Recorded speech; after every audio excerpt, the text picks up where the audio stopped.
నిన్నటి వరకు సీఎం జగన్ అనుకున్నాం, ఇక నుంచి సీఎం చంద్రబాబు అనాలి. కానీ చంద్రబాబు నాయుడు గారి ముందు అతిపెద్ద సవాళ్లే వచ్చి కూర్చోబోతున్నాయి. ఆయన ఇచ్చిన హామీలు కానీ దాదాపు 25 హామీలు ఆయన నిలబెట్టుకోవాలి. ఖచ్చితంగా కేంద్రం నుంచి ఆపన్నహస్తం అందించాల్సిందేనే ఆంధ్రప్రదేశ్కి ఇప్పుడున్న పరిస్థితుల్లో. చంద్రబాబు గారి అనుభవం లేదంటే ప్రజలు ఆయనపై పెట్టుకున్న నమ్మకాన్ని ఎంతవరకు నిలబెట్టుకోగలుగుతారు, ఆ సాధ్యాసాధ్యాల మీదే చర్చించే ప్రయత్నం. సార్, చాలా హామీలు అంటే సూపర్ 6తో పాటు దాదాపు ఒక 25 హామీలు ఇప్పుడు ఆయన ఇచ్చినాయి. మొత్తం ఆయన మేనిఫెస్టోలో చూసుకుంటే మనం ఒక 5 గురించి మాట్లాడుకుంటే, ఫస్ట్ ఆయన పెట్టింది మెగా డిఎస్సీ మీద మొదటి సంతకం పెడతానన్నారు. వృద్ధాప్య పెన్షన్ 4000, దివ్యాంగుల పెన్షన్ 6000, 18 ఏళ్ళు నిండిన ప్రతి మహిళకి నెలకే 1500, ఆర్టీసీ బస్సులో ప్రతి మహిళకి ఉచిత ప్రయాణం. ఈ 5 అంటే పక్కన ఏదో జరిగిపోతుంది, తెలంగాణలో చేసేసారు లేదా కర్ణాటకలో చేసేసారంటే అక్కడ చేయడంతో పాటు ఎలాంటి ఇబ్బందులు పడుతున్నాయో అందరూ చూస్తున్నారు, ప్రజలు చూస్తున్నారు. ఆంధ్రప్రదేశ్లో అది సాధ్యమని ఒక సవాల్ అవుతుంది, సింపుల్గా చేసి పడేస్తారు. బస్సులు చేయడం పెద్ద కష్టం కాదు, పల్లె వెలుగే చెప్పారు, అక్కడ అన్ని బస్సులు పెట్టారు. ఈయన చెప్పారు అది ఓన్లీ పల్లె వెలుగు ఫ్రీ కాబట్టి అది పెద్ద ప్రాబ్లం కాదు, వెంటనే చేసేస్తారు. మేబీ ప్రమాణ స్వీకారం చేసిన వెంటనే చేసేయచ్చది, ఇంప్లిమెంట్ చేసేయచ్చు ఆర్టీసీ. నెంబర్ 1 అది సులభమే. పింఛన్ 4000 రూపాయలు కూడా నెక్స్ట్ మంత్ నుంచి ఇచ్చేస్తారు, అది సులభమే. దివ్యాంగులకు 6000 అది కూడా పెంచేస్తారు, అదంతా కలిపేసి ఒకటే కాబట్టి అది చేసేస్తారు. మహిళలకి 1500, 18 మేబీ కొంచెం టైం తీసుకుంటారేమో. ఇప్పుడు కూడా అక్కడ చేయలేదు కదా, అవును, 2 రాష్ట్రాల్లో కూడా. అక్కడ ఉందా ఈ హామీ? 2500 అక్కడ 18 ఏళ్ళు దాటిన వాళ్ళందరికీ. అవునా? ఓకే, చేయలేదు అక్కడ.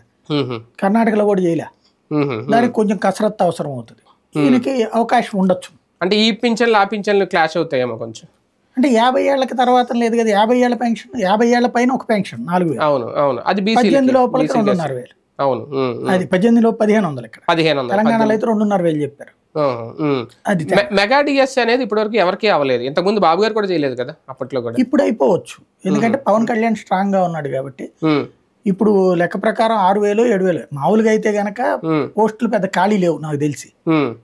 ఉన్నవన్నీ కలిపి మెగా డిఎస్సీ అని పెట్టేస్తారు.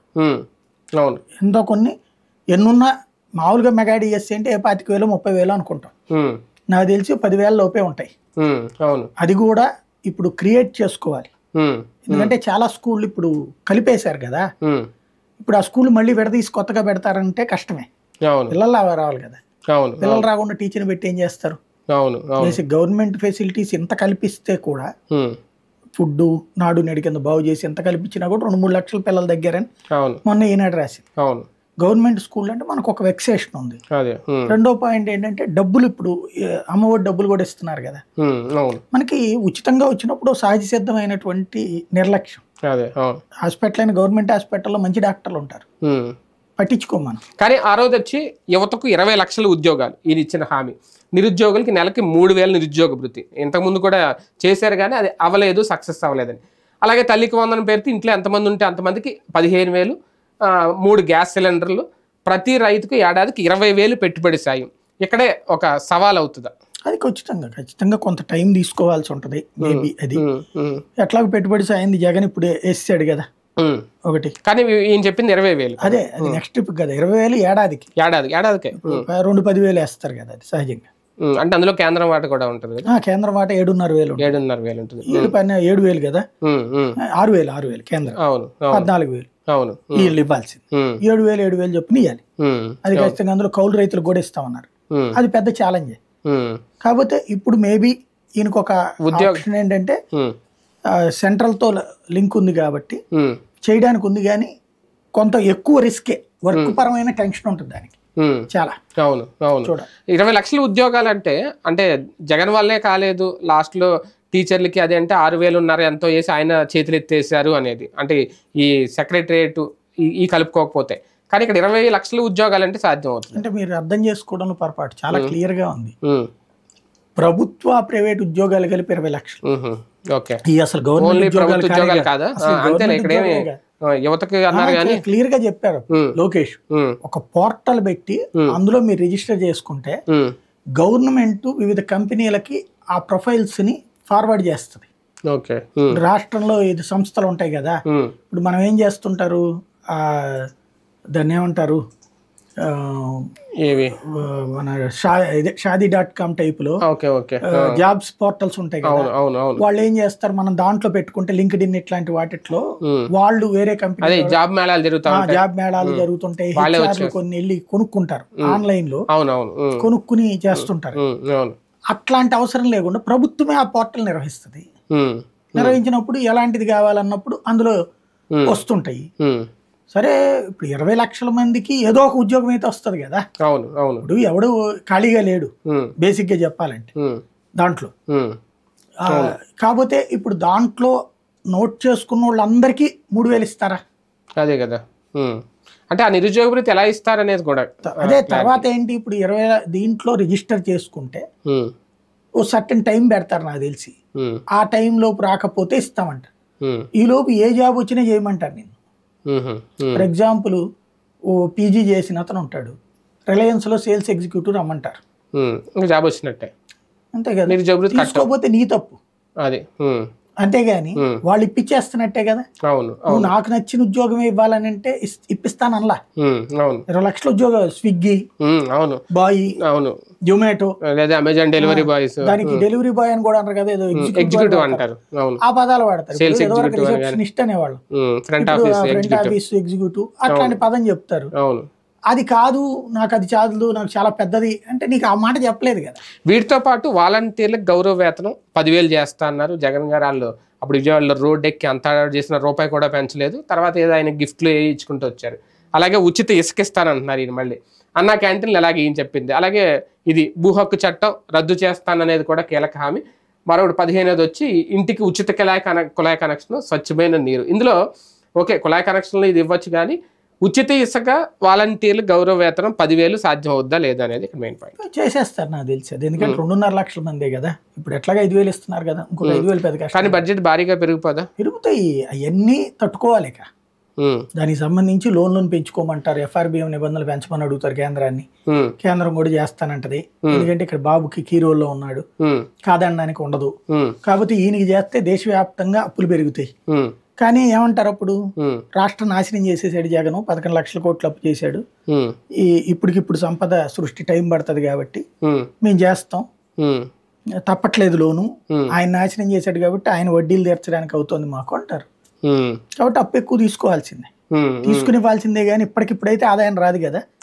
ఆదాయం వచ్చేటప్పటికి ఎట్లా లేదన్నా కనీసం ఈయన చెప్పిన లెక్కనైనా ఇప్పుడు ఇక్కడికి వచ్చి కంపెనీలన్నీ పెట్టి ఇక్కడ అవన్నీ సెట్ చేసి వాటిట్లలో పన్నులు వచ్చి అవన్నీ అయ్యేటప్పటికి 5 ఏళ్ల లోపు అయితే వస్తుందా ఆదాయం? అయితే గీతే రిజిస్ట్రేషన్ల రూపాయలు పెరుగుతాయి, ఛార్జీలు పెంచుతారు. అది కాదు, రిజిస్ట్రేషన్లు పెరుగుతాయి. ఇప్పుడు రియల్ ఎస్టేట్ పెరుగుద్ది, బాగా వచ్చారు. రియల్ ఎస్టేట్ పెరిగినప్పుడు ఆదాయం పెరుగుద్ది ఆటోమేటిక్ గా.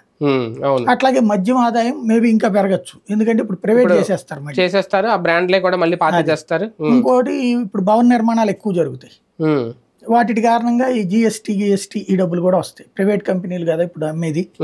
మామూలుగా మీరు బిల్డర్ తో దగ్గర కొంటే GST కట్టాలి, ఆ ఇన్కమ్ పెరుగుతాయి కదా. ఆ రూట్లో అయితే ఇన్కమ్ కొంత పెరుగుతుంది, మిగిలిన భారీగా ఉండవు. మిగిలిన 10 హామీల్లో కీలకమైన కరెంట్ ఛార్జీలు పెరగవు అనేది ఈయన ఒక ఇచ్చిన హామీ మేనిఫెస్టోలో. ఎందుకంటే ఇప్పుడు మొన్నటి వరకు ఆయన ఏంటి ట్రూ ఆఫ్ ఛార్జీలు ఏ పేరుతో ఆల్రెడీ 2-3 సార్లు బాధారు ఈ 5 ఏళ్లలో.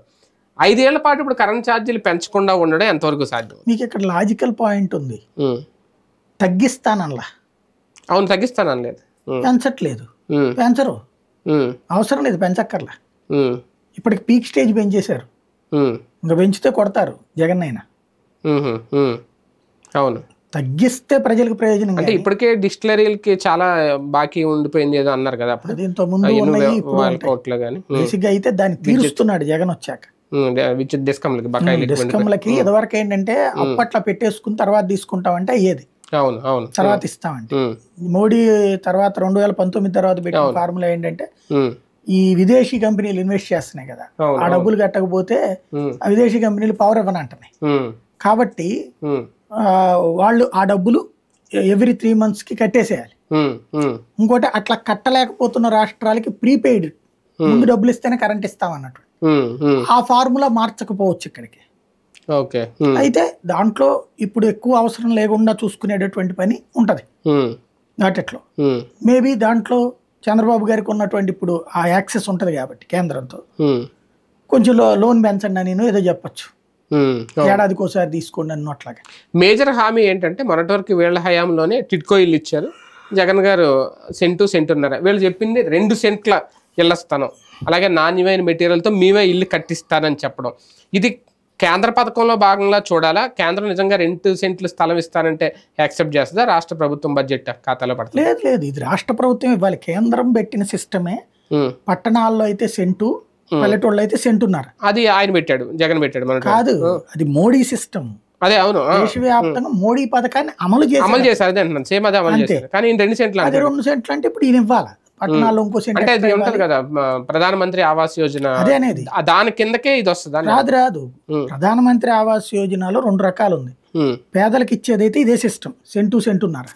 అవును, పట్టణాల్లో సెంటు, రెండవది ఏంటంటే ఆ మధ్య తరగతి ఇల్లు కొనుక్కుంటే 2.5 లక్షలు ఏడాదికి ఒకసారి డబ్బు వేస్తారు ఒక్కసారి. అంతే, అది ఫస్ట్ సారి ఇల్లు కొనుక్కున్నట్టు. ఫస్ట్ సారి ఇల్లు కొనుక్కుంటేనే. కాబట్టి అది దీనికి వర్తించదు. ఇది సెంటే, సెంట్రల్ గవర్నమెంట్ ఇచ్చేది సెంటే. ఇక్కడ 2 సెంట్లు. లేదా ఓ పని చేయాలి, ఇంట్లో భార్యాభర్త ఉన్నారనుకోండి, ఇద్దరు పేరున పట్టా ఇచ్చి 2 ఇల్లు కలిపేసి ఓ సెంటు కింద 2 సెంట్ల ఇల్లు అని చెప్పాలి. అవును. అయితే ఇప్పుడు ఇచ్చినవన్నీ ఏం చేస్తారు? ఇది చాలా పెద్ద యజ్ఞం. అవును అవును, అంతే. ఇప్పుడు ఆల్రెడీ లేఅవుట్లు వేసేసారు, పట్టాలు కూడా ఇచ్చేసారు వాళ్ళకి. ఇచ్చేసేసి కొన్ని చోట్ల కన్స్ట్రక్షన్ 9 లక్షలు అయిపోయినాయి, మిగతాది నడుస్తుంది. ఇప్పుడు అట్లా కాదు, ఇంకో సెంట్ అంటే అవి కంటిన్యూ చేస్తారా ఆపేస్తారా అనేది కూడా పెద్ద డౌట్. అది నాకు తెలిసి ఆగొచ్చునేమో, అయ్యి ఆపేసి కొత్తవి అంటారు. మరి ఆల్రెడీ పట్టాలు తీసుకున్న వాళ్ళ పరిస్థితి ఏంటి? అక్కడే ఉంటాయి, ఆ స్థలం వరకు వాళ్ళ చేతిలో ఉంటాయి. కావాలంటే వాళ్ళు కట్టుకోవడం వెళ్ళి.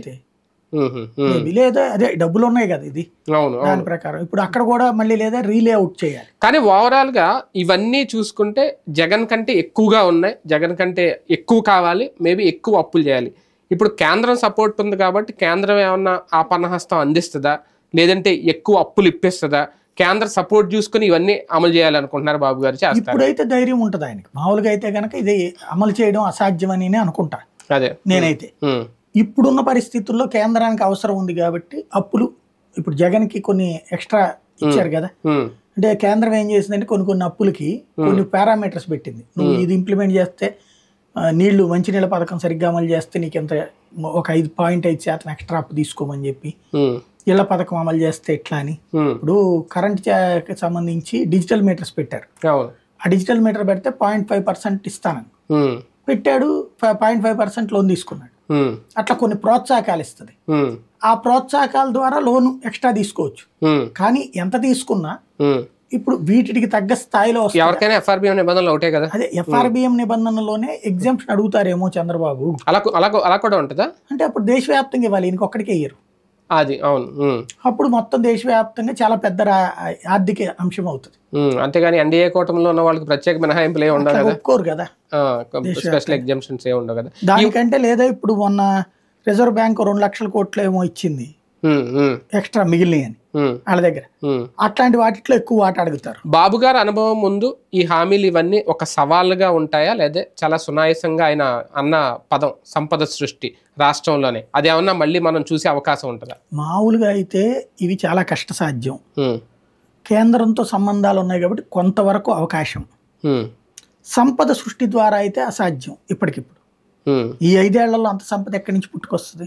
అంటే ఇంతకుముందు చెప్పినట్టు ఏమన్నా కొన్ని గనులమ్మో లేదంటే మన భూములమ్మో కార్పొరేట్ శక్తులకి ఇచ్చే, ఇప్పుడు అమరావతి ఉంది 1000 ఎకరాలు, అందులో అప్పుడు కూడా కొన్ని ఏది ఇస్తానన్నారు కదా, అలా ఏమన్నా సంపద సృష్టిస్తారు? ఇప్పుడు అక్కడ 7,000 ఎకరాలు అమ్మాలనుకుంటున్నారు. 7,000 ఎకరాలు ఇంటూ 2 కోట్లు వేసుకోండి, 14,000 కోట్లతో అక్కడే సరిపోద్ది. అక్కడ డెవలప్మెంట్ గా సరిపోతుంది. మరి అంతే కదా, అది అసలు అక్కడ అమ్ముదాం అనుకుంది అక్కడ డెవలప్మెంట్ కాబట్టి ఇంకెట్లా కుదురుద్ది అక్కడ, బయట వేరే చోటకి కాదు కదా, అది అక్కడ అవుతుంది. మిగతాది వీటికన్నీ ఎక్కడి నుంచి వస్తాయి డబ్బులు? గనులకు సంబంధించి దేశవ్యాప్త పాలసీ ఉంది, ఎట్ట పడితే అట్ట అమ్మేయడానికి కుదరదు, కోర్టులు జోక్యం చేసుకుంటాయి. జగన్ దాంట్లో కోర్టులు ఎన్ని జోక్యం చేసుకోలేదు. ఇంకోటి గనుల్లో అక్రమంగా తినడానికి చూసుకుంటారు కానీ ప్రభుత్వ ఆదాయం పెద్దగా ఎవరు ఎక్స్పెక్ట్ చేయరు. ఎవరు వచ్చినా అంతే ఉంటది. గనులు అనేటువంటిది అది ఎవరికి లెక్క చెప్పేది కాదు. 3 అడుగులు తవ్వాలంటే 30 అడుగులు తవ్వుతారు, తవ్వారని చెప్పి పెనాల్టీ వేస్తారు, పెనాల్టీకి సంబంధించి మళ్ళీ కోర్టులకు వెళ్తారు. అదో రాజకీయ కార్యక్రమం నడుస్తూనే ఉంటది. అంటే దీంట్లో కేంద్ర సపోర్ట్ ఏమి ఉండదు నేను అనేది అది. ఏది కేంద్రం ప్రత్యేకంగా సపోర్ట్ చేసి ఈ హామీలు నెరవేర్చే విషయంలో చంద్రబాబు గారికి సపోర్ట్ చేస్తుందా? ఎందుకు చేస్తుంది? అడిషనల్ గా ఏమైనా నిధులు ఇవ్వడం? మిగతా వాళ్ళు ఊరుకుంటారా? ఉమ్, బేసిక్ గా ఉమ్. మిగతా వాళ్ళకి ఏం సంబంధం? అంటే ఇంకా విభజన హామీలు ఆ పంపకాలు ఆ లెక్కలు అలాగే ఉన్నాయి కదా. సంక్షేమానికి సంబంధం లేదు కదా. ఉమ్, విభజన హామీకి సంక్షేమానికి ఏంటి సంబంధం? ఉమ్, ఉమ్, కాకపోతే మేబీ నేను అనుకోవడం ఈయన ఇప్పుడు కీ రోల్లో ఉంటారు కాబట్టి ఉమ్. ఎఫ్ఆర్బిఎంను మార్చమంటారేమో. మారిస్తే దేశవ్యాప్తంగా అన్ని చోట్లకి వస్తాయి, అందరికి పెరుగుతాయి. రైట్, చూద్దాం చంద్రబాబు నాయుడు గారు ఒక సవాళ్ళు అనుకోవాలా వీటిని, లేదంటే ఆయన అనుభవంతో ఆయన చాణక్యంతో చాలా ఈజీగా నెట్టుకెళ్ళిపోతారా? త్వరగా గనక హామీలు నెరవేర్చుకుంటే జగన్మోహన్ రెడ్డి గారు నెరవేర్చినట్టు వచ్చిన 6 నెలల్లోనో ఏడాదిలో మొత్తం పూర్తి చేసేస్తే హ్యాపీ. లేదు పెండింగ్లో పెట్టారంటే మళ్ళీ ప్రజల్లో మరోసారి నమ్మకాన్ని కోల్పోతారా? చూద్దాం.